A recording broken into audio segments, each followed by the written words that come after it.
ଅତୁଳିତ ବଲଧାମମ୍ ହିମଶୈଳାଭ ଦେହମ୍ ତନୁଜବନ କୁଶଳମ୍ ଜ୍ଞାନିନମ୍ ଅଗ୍ରଗଣ୍ୟମ୍ ସକଳ ଗୁଣନିଧନମ୍ ବାନରାଣ ମଧୀଶମ୍ ରଘୁପତି ପ୍ରିୟ ଭକ୍ତମ୍ ବାତଜାତ ନମାମି। ଶ୍ରୀରାମଚରିତ ମାନସର ସୁନ୍ଦର କାଣ୍ଡରେ ହନୁମାନଙ୍କ ବନ୍ଦନା କରି ଏକଥା କୁହାଯାଇଛି। ଅର୍ଥାତ୍ ହେ ଅତୁଳିତ ବଳର ଭଣ୍ଡାର, ସ୍ୱର୍ଣ୍ଣ ପର୍ବତ ବା ସୁମେରୁ ପର୍ବତ ପରି ଯାହାଙ୍କର କାନ୍ତି ବା ଦେହ, ଦୈତ୍ୟରୂପୀ ବାନର ମାନଙ୍କ ପାଇଁ ଯିଏ ଅଗ୍ନି ସ୍ୱରୂପ, ଜ୍ଞାନୀମାନଙ୍କ ମଧ୍ୟରେ ଯିଏ ଅଗ୍ରଗଣ୍ୟମ୍ ଏବଂ ସକଳ ଗୁଣର ଯିଏ ନିଧାନ, ବାନରମାନଙ୍କର ଯିଏ ଅଧୀଶ୍ୱର ଓ ଶ୍ରୀ ରଘୁନାଥଙ୍କର ପ୍ରିୟ ଭକ୍ତ, ସେହି ପବନପୁତ୍ର ହନୁମାନଙ୍କୁ ମୁଁ ପ୍ରଣାମ କରୁଛି। ଆଜି ହନୁମାନ ଜୟନ୍ତୀ ବା ପଣା ସଂକ୍ରାନ୍ତି ଦିନ ତାଙ୍କର ଜନ୍ମ ବୋଲି ତାଙ୍କୁ ହନୁମାନ ଜୟନ୍ତୀ ପଣା ସଂକ୍ରାନ୍ତିକୁ କୁହାଯାଏ। ଯିଏ ଭକ୍ତଙ୍କ ମଧ୍ୟରେ ଶ୍ରେଷ୍ଠ, ରାମଚନ୍ଦ୍ରଙ୍କର ଭକ୍ତ ମଧ୍ୟରେ ଶ୍ରେଷ୍ଠ, ଯାହାଙ୍କୁ ପୂଜା କଲେ ଶନିଙ୍କ ରିଷ୍ଟ ବା ଗ୍ରହ ଦୋଷ ଥିଲେ ମଧ୍ୟ ଖଣ୍ଡନ ହୋଇଯାଏ, ଯାହାଙ୍କ ନାମ ନେଲେ ଭୂତ ପିଶାଚ ବା ଖରାପ ଶକ୍ତିମାନେ ଆପେ ଆପେ ଦୂରେଇ ଯାଆନ୍ତି, ପାଖକୁ ମାଡ଼ିବାକୁ ସାହସ କରନ୍ତି ନାହିଁ, ସେହି ହନୁମାନ ଯିଏକି କଳିଯୁଗର ପ୍ରତ୍ୟକ୍ଷ ଦେବତା।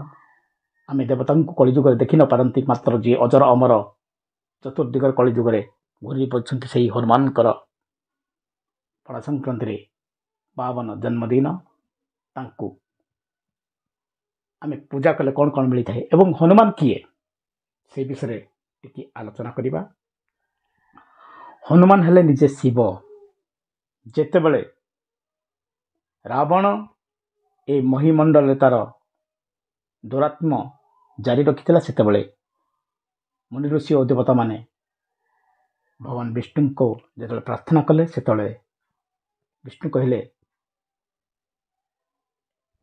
ରାବଣର ନିଧନ ପାଇଁ ମୁଁ ଅବତାର ନେବି ରାମ ରୂପରେ, ମାତ୍ର ମୋର ଅବତାର ବା ଲୀଳାକୁ ପୂର୍ଣ୍ଣ କରିବା ପାଇଁ ଆଉ ଜଣେ ଦେବତା ମୋ ସାଥିରେ ଯିବା ଦରକାର। ତେବେ ସେ କହିଥିଲେ ଯେ ମୋ ସହିତ ମୋର ପ୍ରିୟ ଶିବ ପାଖରେ ରହିବା ଦରକାର ମୋ ଲୀଳାକୁ ପୂର୍ଣ୍ଣ କରିବା ପାଇଁ। ମାତ୍ର ଶିବ କହିଥିଲେ ଏହା ତ ମୋ ପାଇଁ ଅତ୍ୟନ୍ତ ଭାଗ୍ୟର କଥା, ମାତ୍ର ମୁଁ ଏଇ ଯେଉଁ 10ଟି ରୁଦ୍ର ଅବତାର ନେଇଛି, ସେ ଅବତାର ମଧ୍ୟରେ ମୁଁ ରାବଣର କିଛି କ୍ଷତି କରିପାରିବି ନାହିଁ, କାରଣ ମୁଁ ତପସ୍ୟା କରି ସେ ମୋତେ ସିଦ୍ଧି ଲାଭ ନେଇଛି ଏବଂ ବରପ୍ରାପ୍ତି କରିଛି। ତେଣୁ ତାର କ୍ଷତି କରିବାକୁ ହେଲେ ମୋତେ ଆଉ ଏକ ରୁଦ୍ର ଅବତାର ନେବା ପାଇଁ ପଡ଼ିବ, ତାହା ହେଲା ହନୁମାନଙ୍କର ଅବତାର ରୂପରେ ପରିଚିତ। ହନୁମାନ ଅଞ୍ଜନୀଙ୍କର ପୁତ୍ର ସତ, ପବନଙ୍କର ପୁତ୍ର ସତ, ମାତ୍ର ସେ ଜନ୍ମରୁ ଅଞ୍ଜନୀଙ୍କ ଦ୍ୱାରା ବଳପ୍ରାପ୍ତ ହୋଇଥିଲେ। ଏପରି କୁହାଯାଏ ଯେ ବାଳସୂର୍ଯ୍ୟଙ୍କୁ ସେ ଗ୍ରାସ ମଧ୍ୟ କରିଦେଇଥିଲେ ଏବଂ ତାଙ୍କର ଚୌକିମୁନିଙ୍କ ଅଭିଶାପ ଯୋଗୁଁ ସେ ତାଙ୍କର ବଳ ଶକ୍ତିକୁ ହରାଇ ବସିଥିଲେ ଏବଂ ଯେତେବେଳେ ତାଙ୍କୁ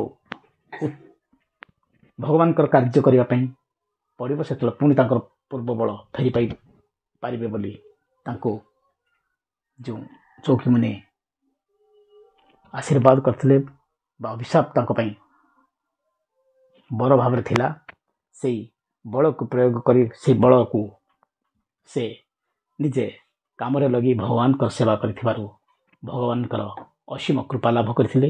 ଏବଂ ଶେଷରେ ଯେତେବେଳେ ପ୍ରଭୁ ରାମଚନ୍ଦ୍ର ତାଙ୍କୁ କହିଥିଲେ ମୁଁ ବିଭୀଷଣକୁ ଲଙ୍କା ରାଜ୍ୟ ଦେଲି ଏବଂ ଅନ୍ୟମାନଙ୍କୁ ଅନେକ କିଛି ଦେଇଛି, ମାତ୍ର ତୁମେ କିଛି ମାଗିନାହଁ, ତୁମେ କିଛି ମାଗ, ସେତେବେଳେ ନିଷ୍କାମ ସେବାର ପ୍ରତୀକ ହନୁମାନ କହିଥିଲେ ପ୍ରଭୁ ମୋତେ ଯଦି କିଛି ଦେବାକୁ ଥାଏ ତାହେଲେ ଆପଣଙ୍କର ପାଦ ଯୁଗଳ ଦିଅନ୍ତୁ, ମୁଁ ସାରା ଜୀବନ ଆପଣ ପାଦ ଯୁଗଳ ସେବା କରିବି।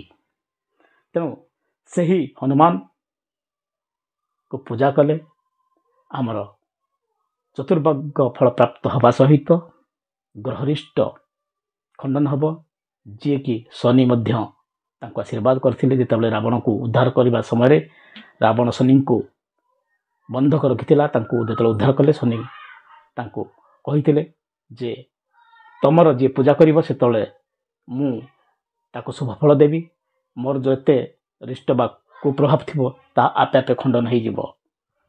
ତେଣୁ ହନୁମାନଙ୍କୁ ପୂଜା କଲେ ବା ଆମେ ସବୁକିଛି ସିଦ୍ଧି ଲାଭ କରିପାରିବା, ଆମ ଜୀବନ ମଙ୍ଗଳମୟ ହେବା ସହିତ ସର୍ବ ସଙ୍କଟରୁ ଉଦ୍ଧାର ପାଇବ ଏବଂ ସୁଖମୟ ହୋଇପାରିବ।